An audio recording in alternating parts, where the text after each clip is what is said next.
Bonjour à tous et bienvenue sur Learning French from Podcast, la chaîne où apprendre le français devient facile et agréable. Je suis Sophie. Bonjour Sophie, salut tout le monde. Oh, je te trouve très en forme aujourd'hui Arthur.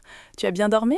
Oui, j'ai pris un excellent petit déjeuner, j'ai bu un bon café et le soleil brille dehors. Je me sens vraiment bien. Et toi Sophie, comment vas-tu ? Je vais très bien, merci.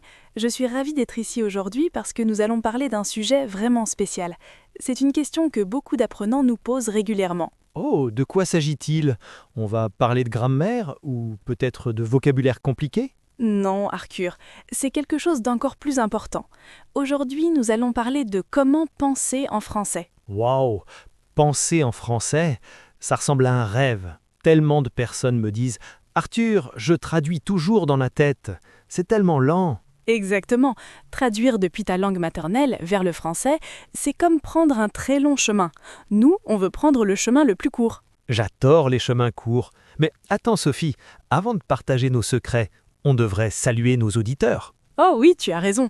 Bonjour à tous ceux qui nous écoutent. Nous sommes vraiment heureux de vous avoir avec nous. Oui, vous faites partie de notre famille francophone. Et si vous aimez notre famille, s'il vous plaît, cliquez sur le bouton « J'aime » dès maintenant. Oui, s'il vous plaît. Et abonnez-vous à Learning French from Podcast. Quand vous vous abonnez, vous nous aidez à créer de plus en plus de contenu pour vous. Et partagez cet épisode. Si vous avez un ami qui veut parler français rapidement, envoyez-lui ce podcast. Ça aide tout le monde. Merci Arthur. Bon, commençons. Alors, penser en français. Arthur, quand tu as commencé à apprendre le français, est-ce que tu traduisais chaque mot ? Oh oui, c'était un cauchemar. Mon cerveau était tellement fatigué.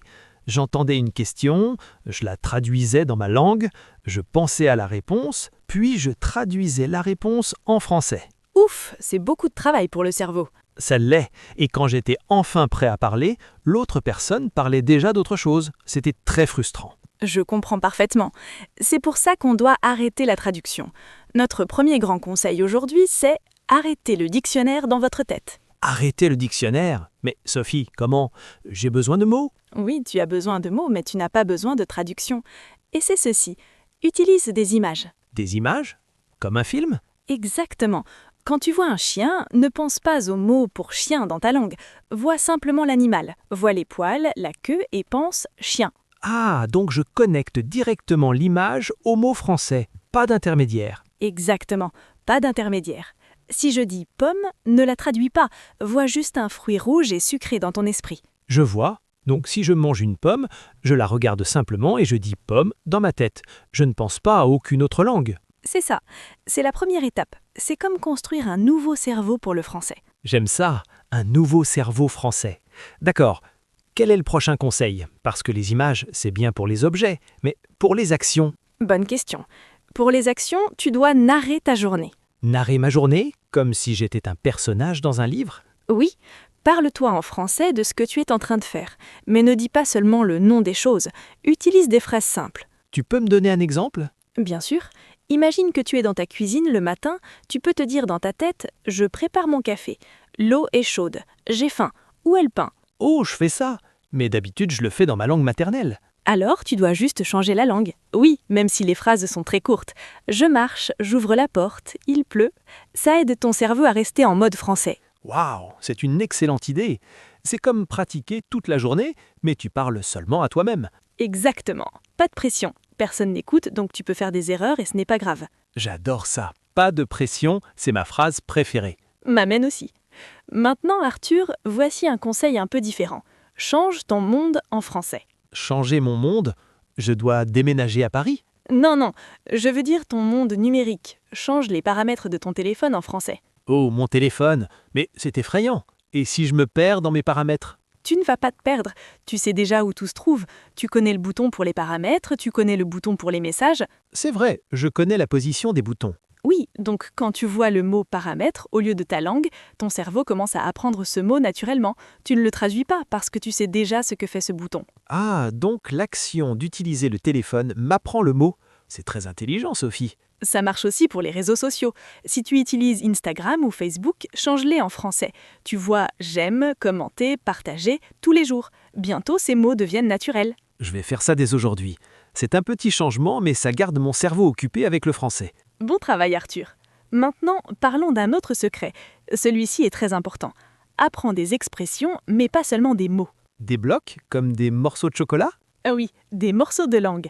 Par exemple, n'apprends pas seulement le mot faim, apprends l'expression j'ai faim. Pourquoi c'est mieux?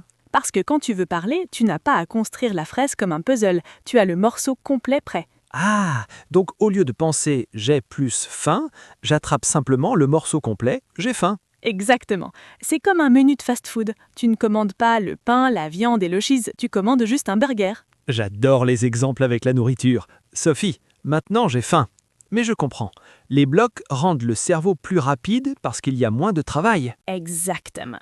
Si tu apprends comment ça va ou bonne journée, tu ne traduis pas la grammaire. Tu utilises juste le son et le sens. Ça a tellement de sens. Avant, je regardais comment ça va et je pensais va où? Je ne vais nulle part. Tu vois, la traduction est confuse. Comment ça va signifie simplement comment tu vas, dans un bloc. D'accord, j'ai une question. Qu'est-ce qui se passe quand je ne connais pas un mot? Mon cerveau veut traduire parce que je suis bloqué. C'est un grand moment. Quand tu es bloqué, ne cours pas vers le dictionnaire. Essaye de décrire le mot en français. Le décrire, mais je connais pas le mot. Utilise les mots que tu connais. Si tu connais pas le mot tailleur, tu peux dire la personne qui fait mes vêtements sur mesure. Oh, donc je reste en français.